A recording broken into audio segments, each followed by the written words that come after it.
Welcome to Better Nurse Corp, where we make better nurses. This episode is going to be very interesting. I think it's going to be interesting, at least. And that is because let's start off with a question again, just like last time. So, I remember COVID, obviously, not that long ago. And after, the vaccines came out, eventually they started mandating them. So my question to you is, how did you feel? What was your experience? And can you just talk about just your overall just feelings about when they made us get the vaccine? I remember when people, being very anxious, very upset. And, I remember some people even lost their jobs. So, do you feel, when you're answering this question, do you feel like that was the right thing for the government to do? We're going to just jump into the deep end now. Yeah. I love it. So, how did I feel about it? Conflicted. I am a proponent of vaccines. I do think vaccines do work. I think the way they went about it was not the most educational. And I use educational because the vaccine was needed. In my opinion, there's no question about whether the vaccine was needed or not for this type of pandemic, especially early on, and specifically Corona.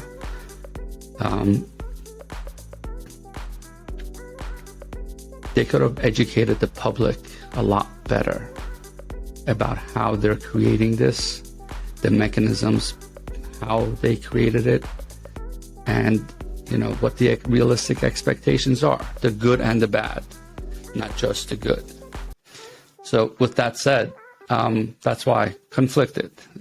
Ultimately, I think it was the right decision. I think it did save a lot of lives, but it also put people in a very weird situation. So, I don't know. Yeah. So I think, well, I want to know, why do you feel like it was the right thing to do? So, in order for me to answer that, we have to go back a little bit and understand, what it is that we were dealing with, right? Okay. This is a pandemic. And, as for everybody who's listening to this, you probably already know what a pandemic is, right? This is a global health issue that was killing a lot of people. And it was a new disease that we didn't know too much about. We knew, this comes from a family of viruses that we know a lot about, but this version of it, we were not expecting. We weren't anticipating it to become that rampant that quickly, and for it to affect us on that level of, it killed a lot of people, right? It killed a lot of people. It made a lot of people sick. So if it wasn't for the vaccine, I think we would have had a lot more deaths than we currently do. And it's still happening, right? We're still not there yet, right? But it's one of those things where if we didn't get ahead of it, I think we would have done a lot more damage than we would have wanted it to. Okay, so I have different feelings about the vaccine, and I understand, I'm not going to say I understand the science down to a very in-depth scientific level. I'm not going to say that. I think I have a very general, broad understanding of the science. Admittedly so. However, I don't know if it was the right thing to do to mandate people and then essentially they'll lose their jobs if they refuse to get the vaccine. Like I had a definitive issue with that. Partly because I do believe in the human immune system. And granted, some people have weakened immune systems for whatever reason, but I do believe that there are a whole other group of people who have very strong immune systems. And I don't think those people should be the ones that had to have been forced to take the vaccine. Now, granted, how do you discriminate? How do you differentiate? We're going to get into that. How do you differentiate? And my only answer to that is there is no perfect situation or perfect resolution or perfect answer to this issue. There is none. There is none. So there's going to be something that's always going to be a cost at some or to someone.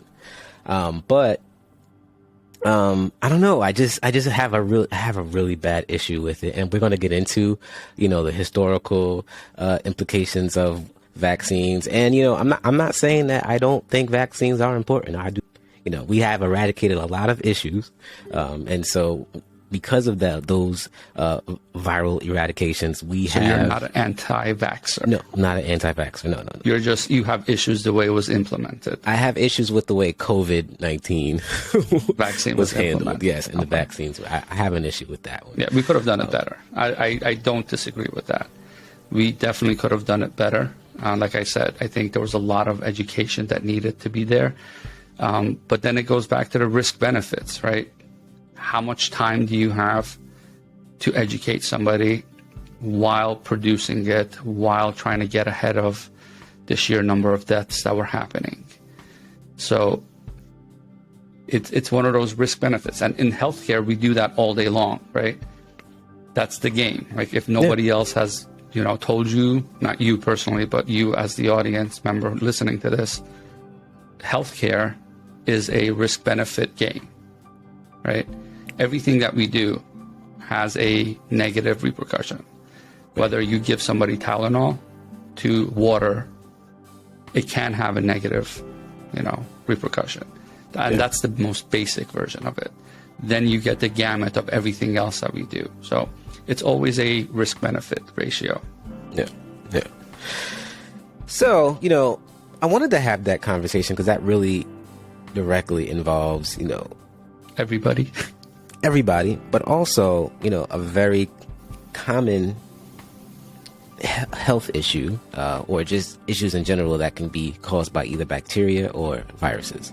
And as we all know, COVID-19 is a virus.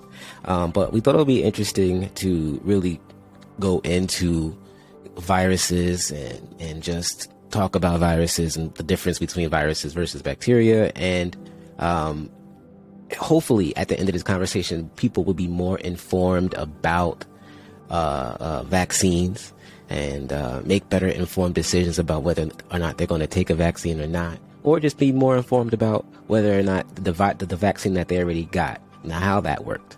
Because I didn't fully understand it before, but like I said, I have a very general understanding now, and I don't feel as badly as I did when I took it, because I had to take it because I didn't want to lose my job. So, what is a virus and how is it different from a bacteria? What would you say to that? So, a virus and a bacteria, right? So these are microscopic organisms. The difference basically is a bacteria is a live single-celled organism, and a virus is a much smaller, and they lack this thing called a cell wall, and they don't have their own mechanism of reproduction or energy production. So that's the simplest way I can say it.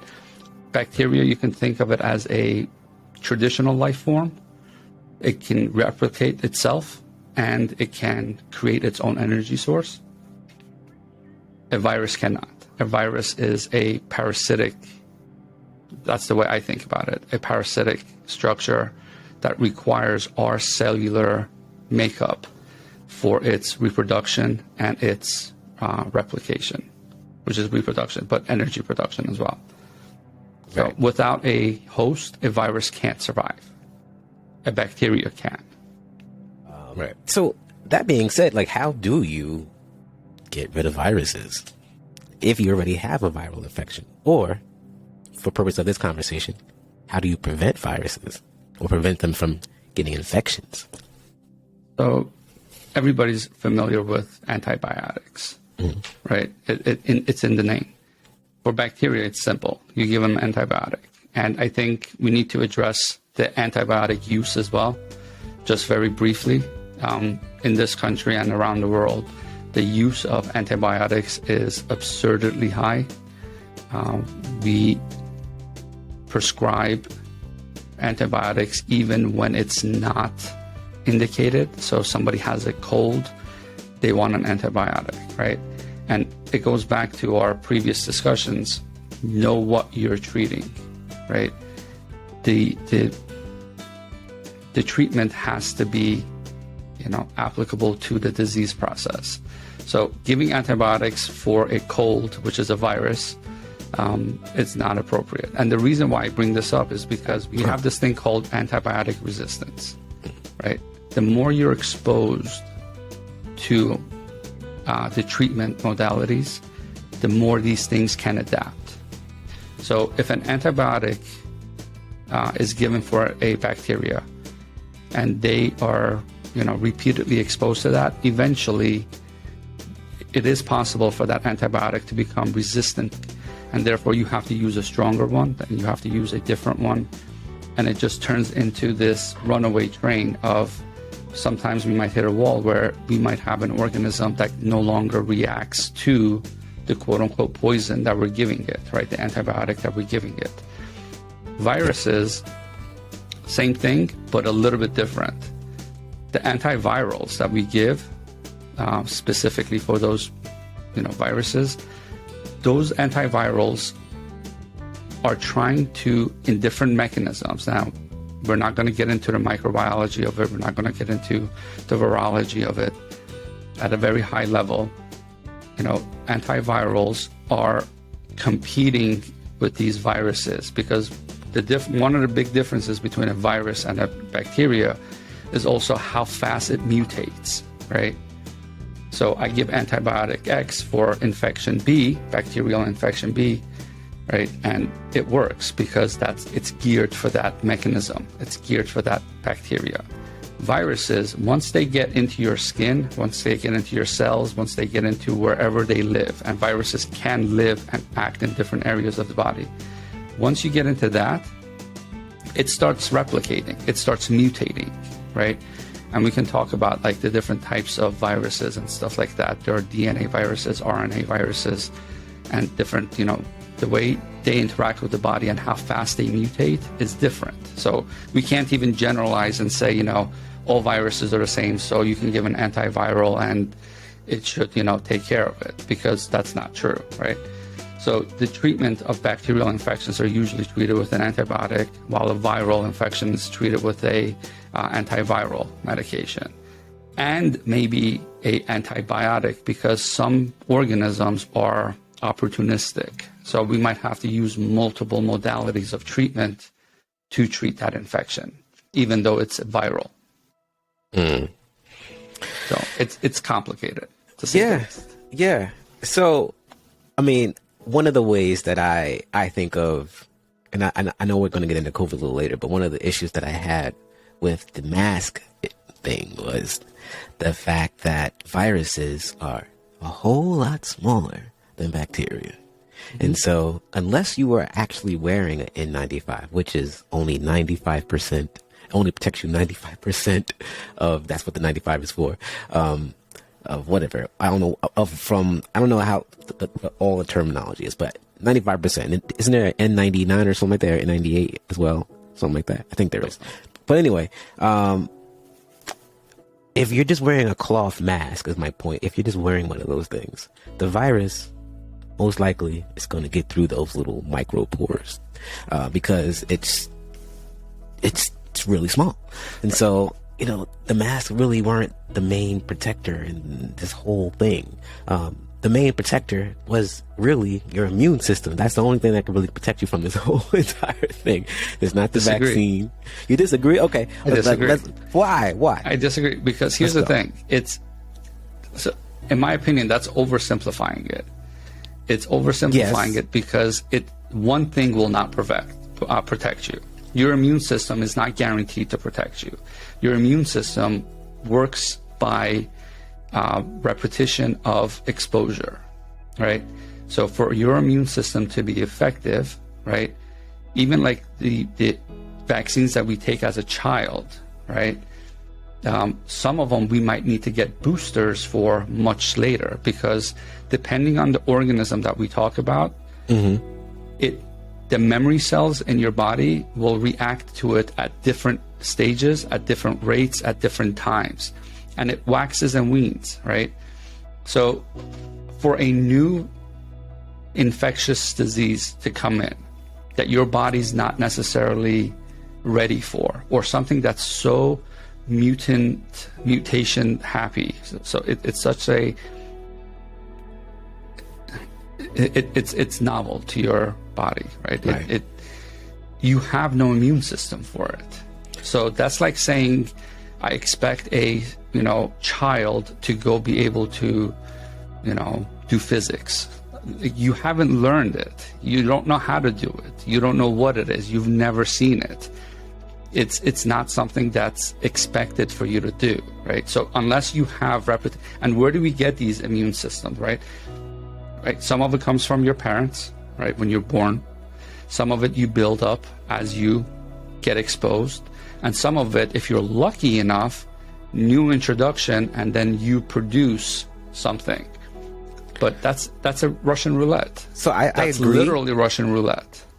But the only question I have is, well, really the only caveat to that is, I believe that you're supposed to get sick when you have new introduced organisms, be it viral, bacteria. You're supposed to get sick from them, because to me that sick process is your body trying to figure out how to avoid it, or how to kill it and then avoid it for the next time. So I believe you're supposed to get sick. And that's what vaccines are for. But I don't believe you're supposed to die from it. I think, and that's why I think that where the strength of your immune system comes in to the play. So I agree with you, but I think if you have a generally strong immune system, then I don't think that you're supposed to die from a viral infection or a bacterial infection for the most part. For the most part, this is a general thing.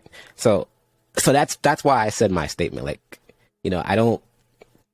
I think one of the only things that we can really do is really, with any type of sickness, is make sure we have a strong immune system. I mean, so you can't guarantee that though, right? No, you can't. For your immune nothing's system a guarantee though. No. I mean, we're not going to play with that semantics there, but because it really is. It's a rabbit hole that, yes, you're not correct. You're not incorrect, and you're not wrong either, right? What you're saying is technically, in an ideal situation, but we can't account for that, and we can't control on a global scale in no, any you way. can't. And not even on a personal level. I might think my immune system is good, but I won't know that until it might be too late. Or if I'm lucky enough, I get infected and I come out of it on the other side. Your immune system is not guaranteed for you to take care of everything that it's exposed to. Some things it's lucky enough that might be similar enough, that it's had exposure to enough, that has learned enough that it can fight it off. But if it's a completely new virus that it's never had any interaction with, it will not be prepared for it. And depending on that virus and how that virus works in your body, it might overrun your immune system, right? Let's go back to HIV for a while back ago, right?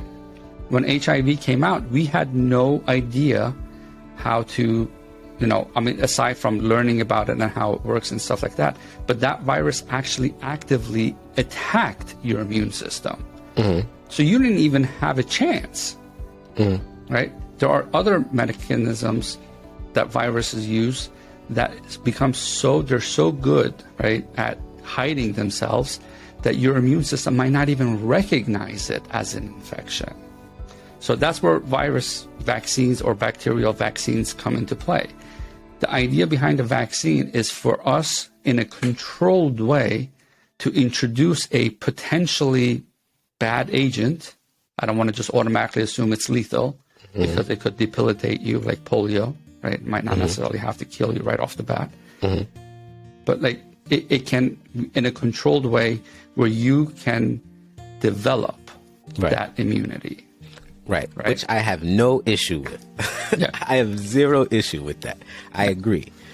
My only issue with vaccines, and I'm going to say this most recent vaccine and the flu vaccine, but I don't want to get to that. I know it might sound like I'm an anti-vaxxer, but I've already established that I'm not. But here's why I think we're going to play devil's advocate here. Are important.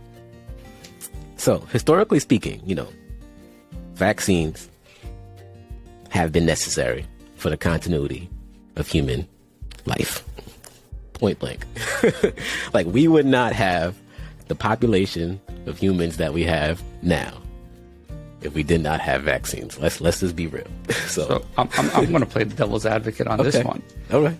We didn't have vaccines until fairly recent. Mm-hmm. So you go back, a few hundred years, 1,000 years, there was no such thing as a vaccine, right?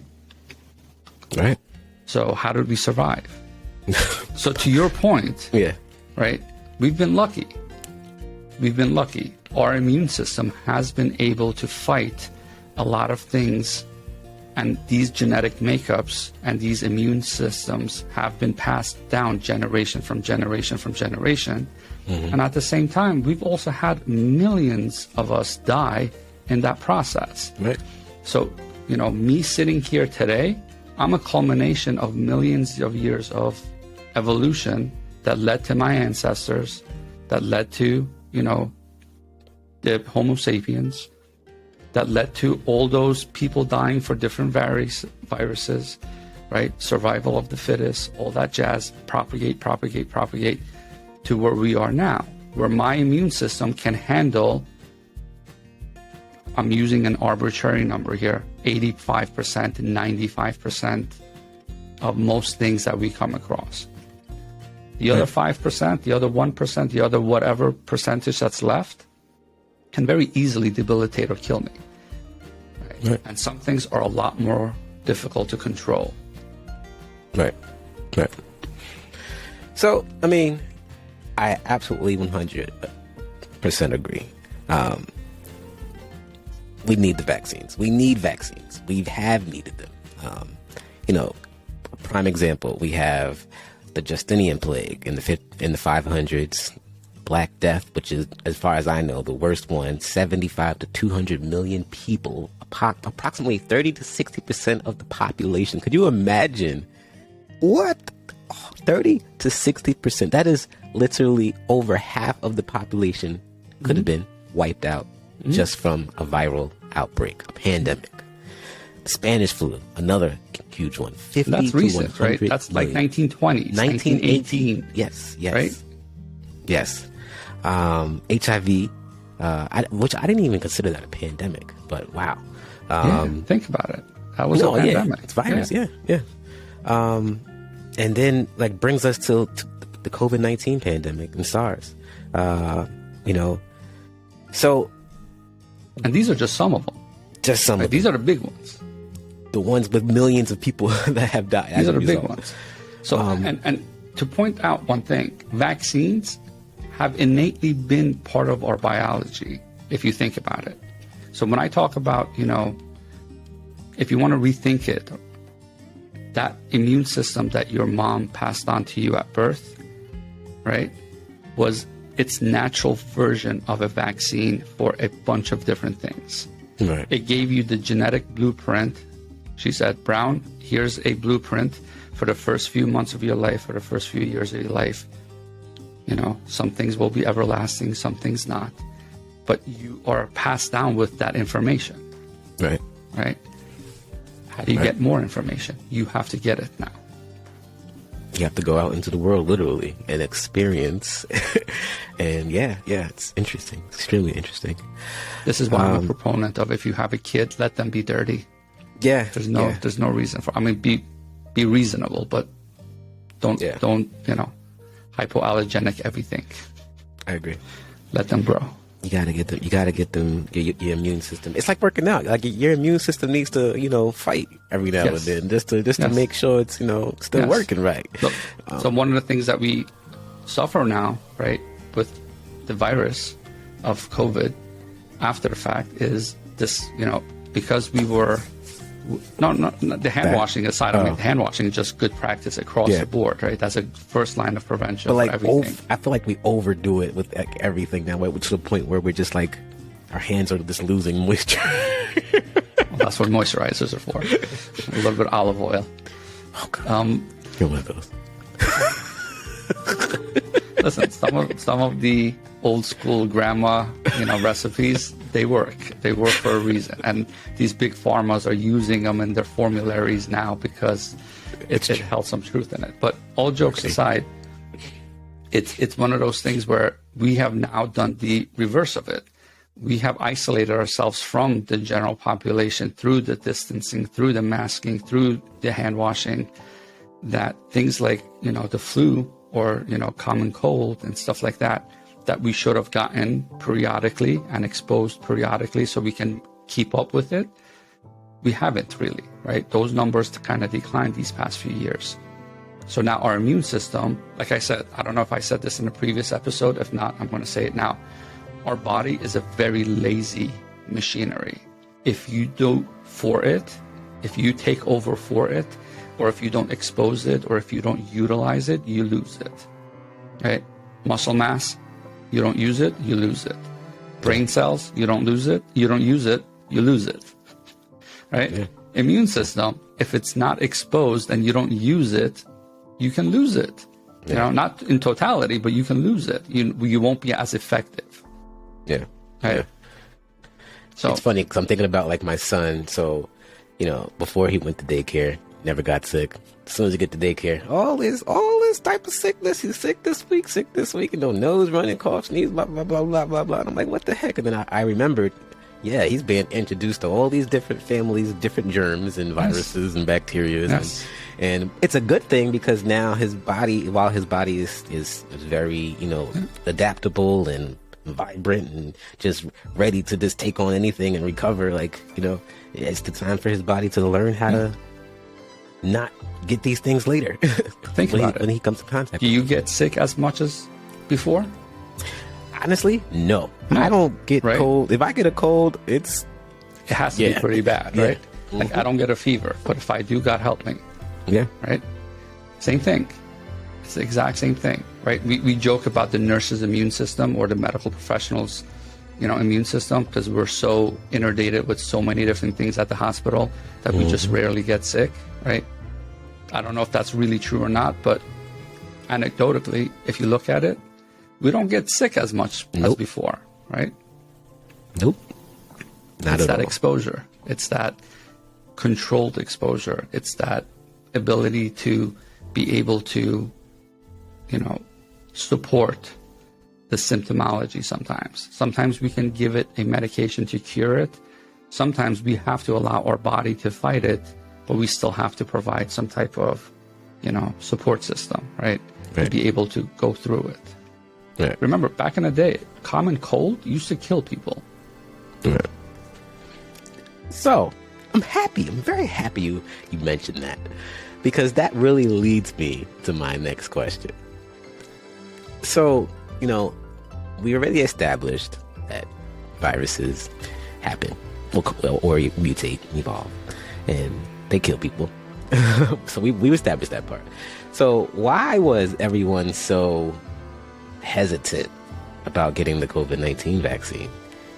Why was it such a big, besides politics, why was it such a big thing, a big deal? It seemed like we had the U.S. on polar opposites of this equation here. You had one half that was just like, everybody needs to get this vaccine. They had this herd mentality going on, which is understandable.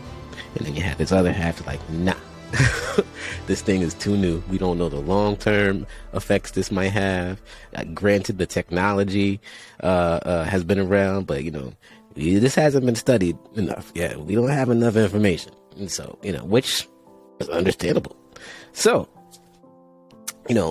but everyone knows, well, not everyone knows, but everyone should know, or you now know that, millions of people have died as a result of viruses. So why was it such a hard decision to make What's your thoughts on that? So specifically in the U.S. or across the world? Because in the U.S., I think there were two mentalities of hesitancy. Let's keep it here. Yeah. And I think it's kind of applicable around the world as well. The two hesitancies is one, exactly what you described, that even though the technology of creating that vaccine has been around for a long time now, we just didn't know enough about how it was going to be, you know, what the side effects were going to be for this one. And there are side effects. We're going to talk about that, and we need to talk about that. And it goes back to that risk benefits thing. It's a numbers game. Are we going to save more if we do than we don't? And if the side effects are going to be on numbers game less than what it does positively? And if the answer is yes to both of those, where it can save more lives and it can potentially have less side effects for most people, not all people, for most people, then the answer is yes, then we're going to proceed with that vaccine, because everything has a side effect, right? We've already established that. The other half of it is the cultural considerations, right? Mm-hmm. So in this country and around the world, right? But let's talk about this country here. Mm-hmm. Vaccinations, even though it's a crucial tool in preventing the spread of infections, right, and protecting the public health, you have to take into not just the cultural considerations, but you have to also consider the historical precedents that has been, you know, unfortunately violated, right? That trust that has been violated. And we have to acknowledge that.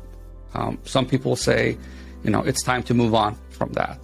No, we still have to historically acknowledge that, right? Mm-hmm. And then we have to make a decision on where we're going to go next. So that's the short answer. Yeah, yeah. It's lack of information and lack of, you know, trust. Yeah. So I would be remiss to say that, you know, and it's pretty obvious, I'm a black man and I live in America, and, you know, I grew up learning about... You're a black man? Yeah, I mean, last time I checked. But you know, I grew up hearing stories about, you know, experiments that happened on black people, Tuskegee experiments in the 1930s. Yeah, just horrible things that have happened to black people. Medical experience, Henrietta Lacks, you know, just horrible things. And so now, you know, you hear these things growing up. And then COVID-19 happens, and you have this vaccine that's very new. We don't know the long-term effects of it. No, I'm a young, somewhat, probably perfectly healthy guy. You know, I don't have any known medical issues. You know, I think I take care of myself. So I think my immune system is, you know, rather strong. Been a nurse for a while, so I've been, you know, exposed to a lot of different things, and, you know, haven't gotten sick, thank God. So I didn't want to take the vaccine. I just, you know, I saw and heard everything, you know, I heard both perspectives, and I still wanted to take the bet, because to me, it all comes down to, you know, a bet. You know, you have one decision to go one way, then you have another decision to go the other way. I chose, and I would have chose if I didn't have the ramifications of losing my job. I would have never gotten it. So, you know, I stood with the people who didn't want to take the vaccine. I felt bad when I saw people lose their job because they didn't want to take the vaccine. So yes, even though I know that vaccines are important, I feel this one, and we said this before, like this particular situation could have been handled differently. But how? Because people were dying. Now, were all those people dying from COVID-19, or were they dying from their other predisposed medical conditions? And COVID-19 actually exponentiated those issues or made it worse. I don't know. So, I mean, we should differentiate for that, right? Sometimes it's not the virus that kills you, right? Like, for example, let's go back to HIV. Right? HIV does not kill you. Mm-hmm. AIDS, meaning that your CD4 count is below 200, right? and now the HIV is now classified as AIDS, that does not kill you. What it does is create a scenario for your body where it cannot function and fight against other diseases, and those opportunistic diseases kill you. Right. COVID can kill you because it can affect different parts of your body system. And the scary thing about COVID was that, so if you think about COVID, think about like a tennis ball that has a bunch of spikes coming out of it, right? These things called protein spikes, and they attach on different receptor sites. And it's fascinating and scary at the same time. COVID virus can affect so many different body systems that we don't know what the long-term effects are either, right? A lot of people initially were being infected through the lungs, right? And it activated in the lungs, and you developed a lot of scar tissues and a lot of respiratory issues that ultimately, if you can't breathe, you can't live kind of scenarios, right?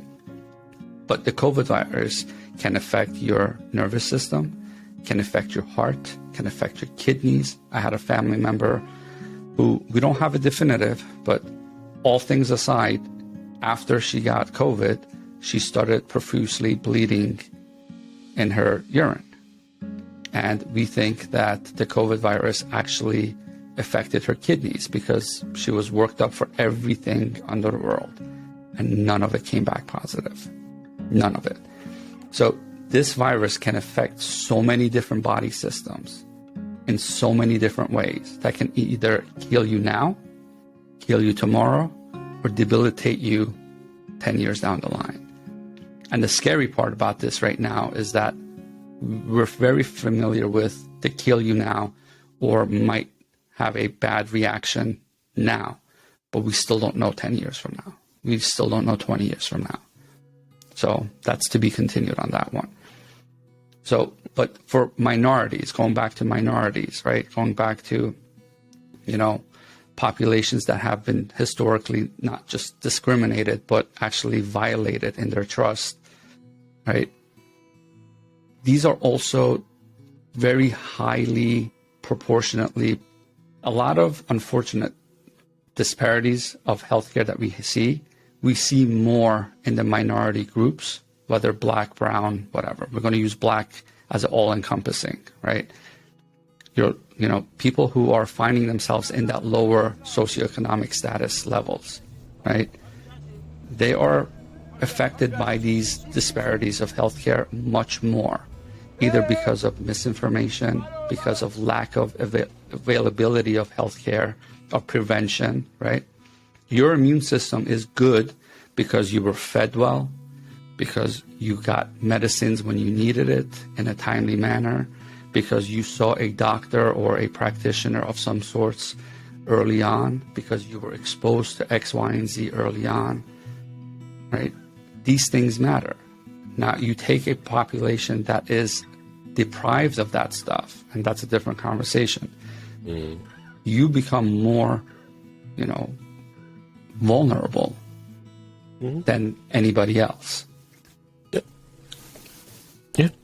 That, and different ethnic groups have higher propensities of different diseases acting on them, right?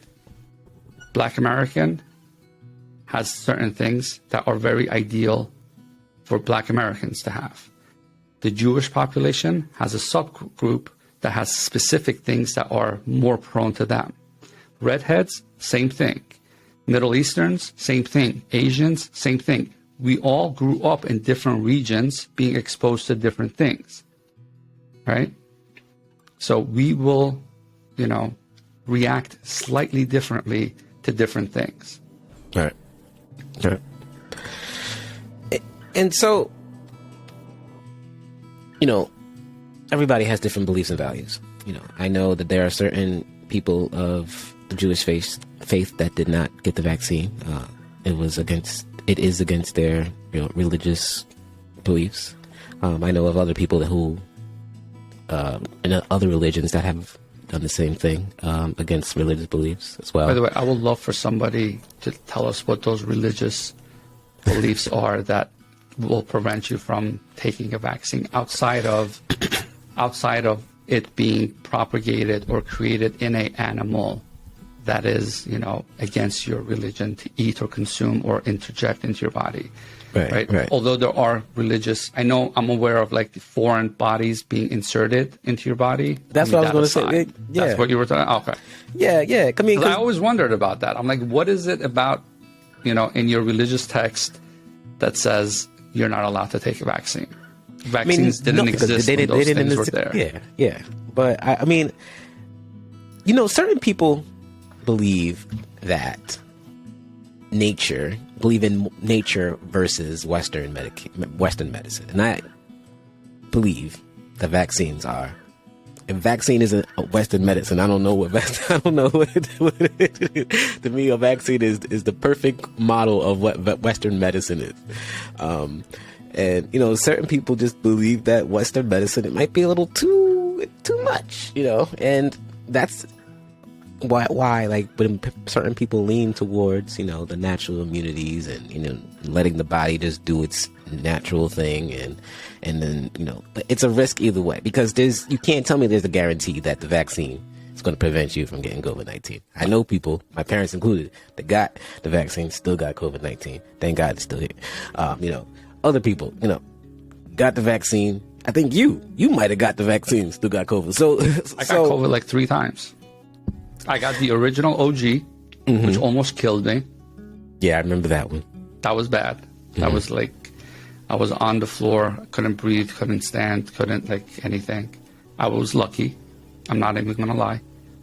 If I had any other comorbidities, I think I would have been on a ventilator and dead. Right? And I did have comorbidities. I'm a big guy, so I was considered obese. Right? But I didn't have anything else. And I was lucky. Had I had anything else, not so much. Then later on, it was milder and milder to the very last one, which felt like, like a 2-day cold kind of thing. But it's scary. Yeah, it's not guaranteed for it to work. Right. What it does is that it helps you mitigate those symptoms later on. Right? Just like the flu. Just like the flu. I hate the flu vaccine. I'm not going to lie. And I hate the flu vaccine because we don't take a rhinovirus vaccine. Why don't we take a rhinovirus vaccine every year? Why do we have to take a flu virus every year? If I could still get the flu, if I could still get COVID, I could still get rhinovirus. Why do I need these vaccines? Now, I'm not saying that I don't believe in them, but I'm happy you said the comorbidity part. If you are someone who has a compromised immune system from comorbidities or whatever illnesses that you may have, I think you should consider getting these vaccines, because something's better than nothing. Something is better than nothing. Let's just keep it real. But if you're otherwise have a clean bill of health, I think verified by your practitioner, yes, not your own. Yes, not your own standing, and that's the problem, right? Most people aren't medical professionals, even within our medical professional, like you and I sitting here, 2 different viewpoints on it, right? Both agree on the fundamentals, right? But you would have skipped it, I would have still taken it, right? So we have differing, the population, even within families, right? We have different opinions about different things. But as long as we understand that it's a risk-benefit scenario, it is Russian roulette. Vaccines, both good and bad, initially are, I don't want to call vaccines a Russian roulette, but not having it is a Russian roulette. Having it has its own set of issues as well. Now, with some vaccines, because we have so much data on it, we can, and we've or modified it, we have less propensity of side effects. With newer ones like the COVID vaccine, yes, you can be perfectly healthy, a good immune system, relatively no ailments, take the vaccine and end up with neurological issues, right? It can happen, right? But to sit there and systematically think about the level of disproportionate misinformation that is propagated through our communities about, a vaccine is made to control you, a vaccine is made to alter you in this way or that way. If we want to walk down that rabbit hole, it can be a very enticing rabbit hole, but we have to make an informed decision. And then the other question that I will propose to you is this. Most things that we talk about will only affect ourselves, right? If I choose to take the polio vaccine or the MMR vaccine or whatever, that's on me or my child only, right? Mm-hmm. Certain things, if I'm out in society, unless I become physically involved with you, you will not get. So those aside, but there are certain things that I'm out in society, and by the mere act of being close enough to breathe on you, I can give you that virus. Mm-hmm. Now it comes down to 2 points again. Does that virus kill you, or that virus just makes you sick? Risk benefits again. If it's something that can kill you, do you want me to do everything I can to prevent that or not? And then the second question is, if it doesn't kill you, do you think that that vaccine is needed or not? Right? And I don't have an answer for that. Mm-hmm. That's everybody's own personal decision. But as a society, right, we have agreed upon certain social norms, right? I will not steal from you, you will not steal from me. I will not kill you, you will not kill me, right? And we have repercussions if we break those. Right. Vaccines, I'm not saying they're that, but if something can potentially kill you because of my lack of, wanting to do that preventative thing, right? Should that be allowed? And that's a big question.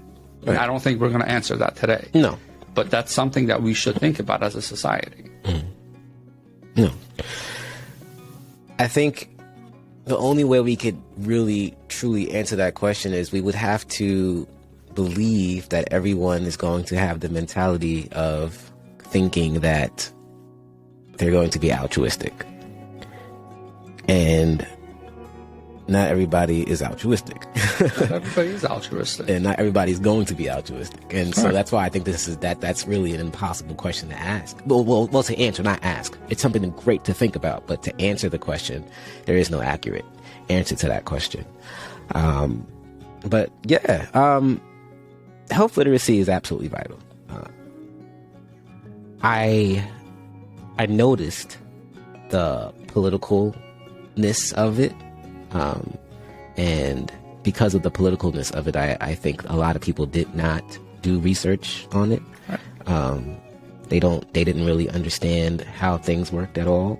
And Dr. Google is not your resource. Right. Or WebMD is not your resource. Right. Right. Just like I was talking to a couple of people the other day, it's like your mechanic. Unless you know everything about your car, there's a level of mistrust with that profession, right? Because a couple of bad people did a bunch of bad things, and that profession has now become tainted with, that misinformation that every mechanic is trying out to steal your money, right? Because of the Tuskegee experiments, right? A lot of minorities, a lot of the Black community has a very disdain taste, right? And we're not even going into slavery, and we're not going into, the other things, the atrocities that have been implemented on people. We're not talking about just pure medical stuff, right? That's just one scar. Right. We have to take these into account. But at the same time, to your point, not everybody's altruistic. So then when people like us who are altruistic, who are trying to do best for the most, right? Not everybody. Like I said, you might take the vaccine, you might end up getting hurt by it, right? But for the most, if we think that it will help the general population, and we're trying to actively teach you, those people who are not altruistic can also use the flip side of it to exponentially, not exponentially, but propagate misinformation throughout to counter and actually end up doing more harm to those minority groups than good because of historical precedents. Right. So think about it. That's a very sharp double-edged sword that we walk on right now. Right? And I'm sure I butchered that analogy, but no, you get the gist of it, right? Yeah.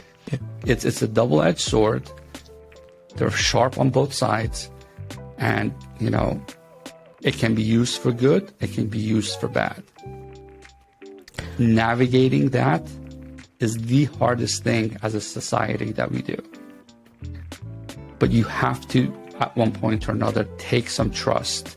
The same way at one point or another, you trust your mechanic to do your brake work, to do your engine work, to do your transmission work, to do your oil change, right? At one point or another, you have to take that blind leap of faith to say that for society to continue, we have to have the general good of the people in mind. Otherwise, society will break down. It'll go back to, back in the day where I see you, I don't know you, I don't trust you, I kill you, you kill me, eye for an eye, tooth for a tooth, everybody's deaf and blind, and it's just a bad day, right? Right. At one point or another, we as society have to decide, yes, we live in a capitalistic nation and society of a world that money talks, right? But think about it. Even within that society, if it doesn't have its minions, if it doesn't have its workers, if it doesn't have its population, its buyers, its sellers, it can't function. Right. So even in the most greedy sense of the, viewpoint of it, it can't allow it to deteriorate to that level. But see, I have a distrust in humans.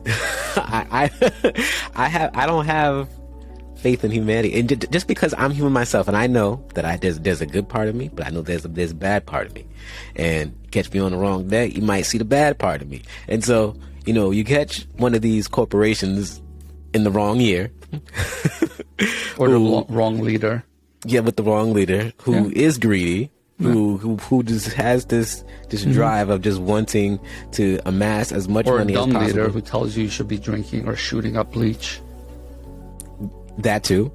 And, having this influence on society. And then now where, 10 years down the line, we all have these health issues because some pharmaceutical company was greedy and potentially rushed the vaccine out that wasn't tested long enough.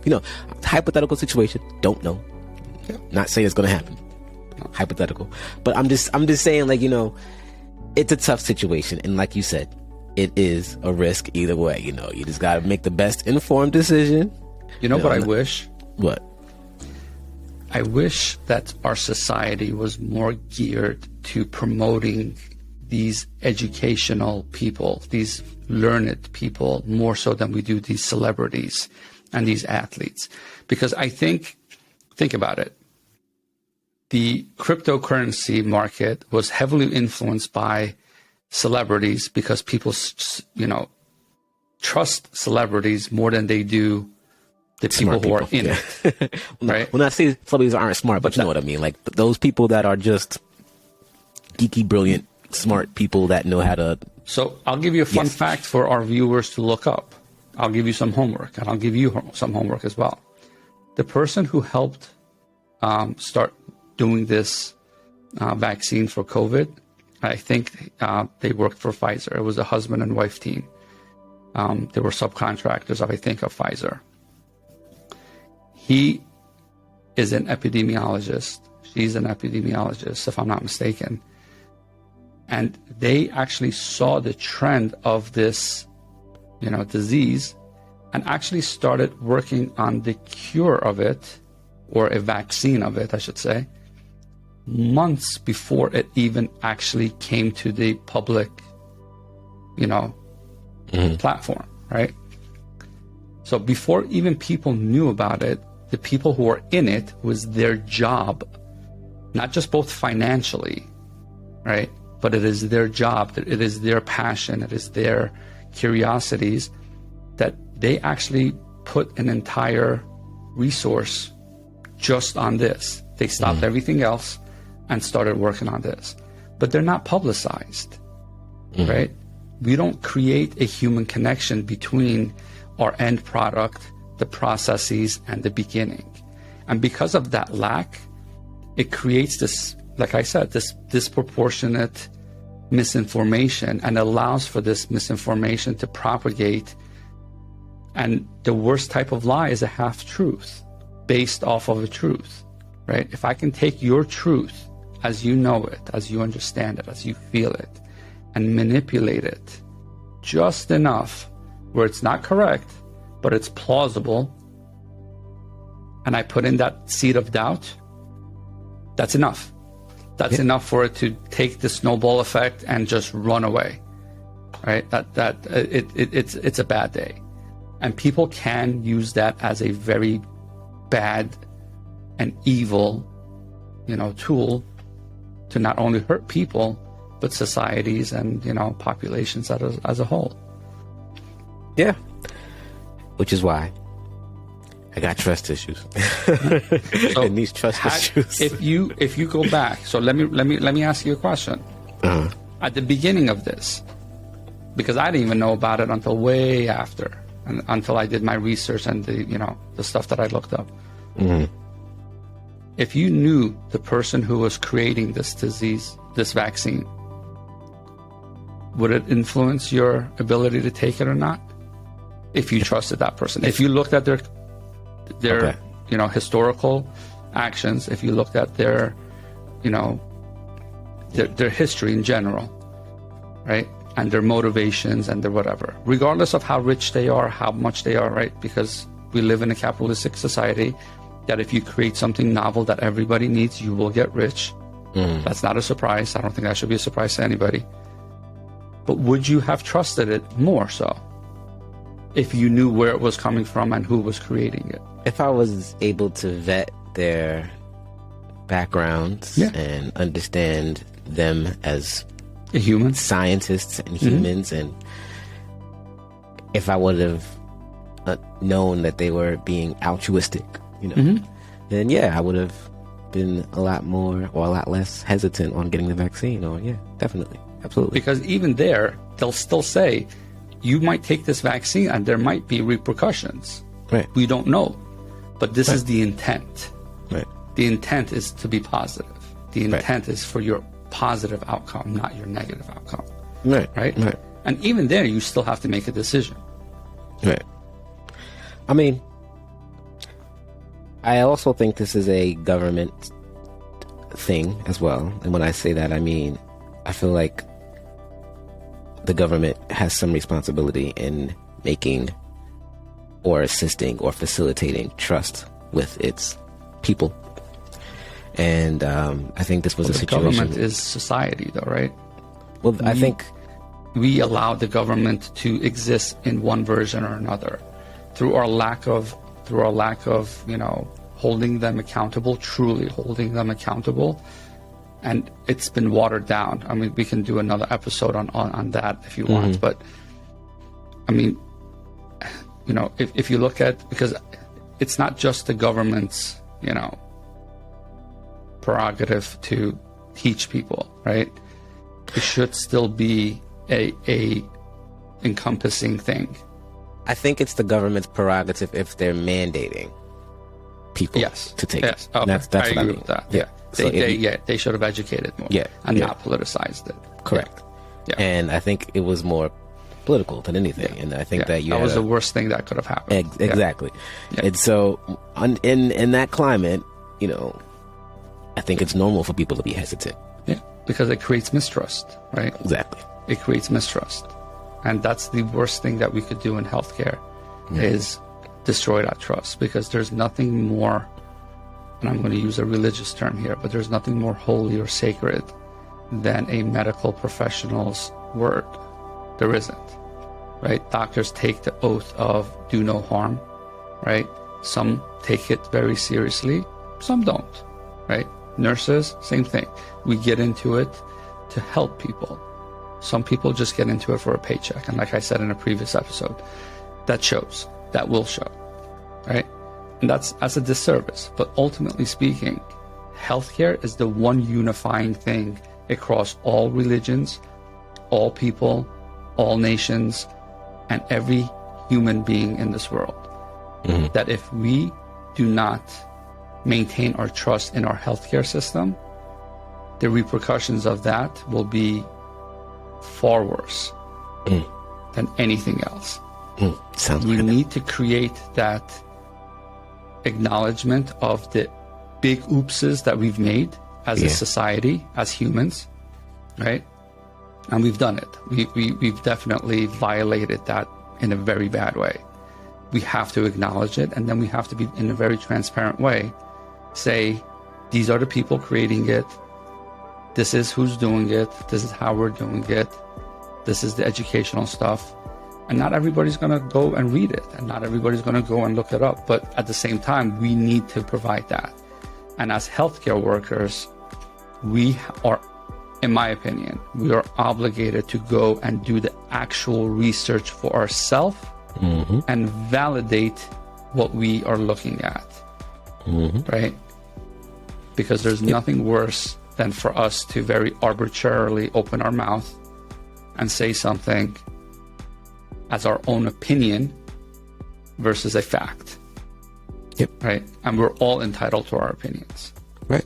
But the moment you speak in a public forum where you can influence others, you need to be able to talk about both sides, and you need to be able to provide factual information. And if you haven't, you're still entitled to your opinion. But at least preface it with saying, this is my pure opinion and not based on anything else. Couldn't have said it better myself. Sorry, that was Absolutely. my soapbox. No, that was perfect. So yeah, I mean, this was a really good episode. I feel like, any last words before we end this episode? I hope that people who listen to this episode about COVID and vaccines in general don't take our word for it. Some of this stuff is our opinion. Some of this stuff is based off of our experience. But ultimately speaking, you have to decide for yourself how you want to continue in this society and influence others. And as healthcare workers, you're taking on a big responsibility. Yeah. And I'll leave it at that. Absolutely. Well, this has been another episode of Better Nurse Court. It's your favorite color in the world, brown, along with my co-host, Ruse. And be on the lookout for the next episode. And peace. Okay.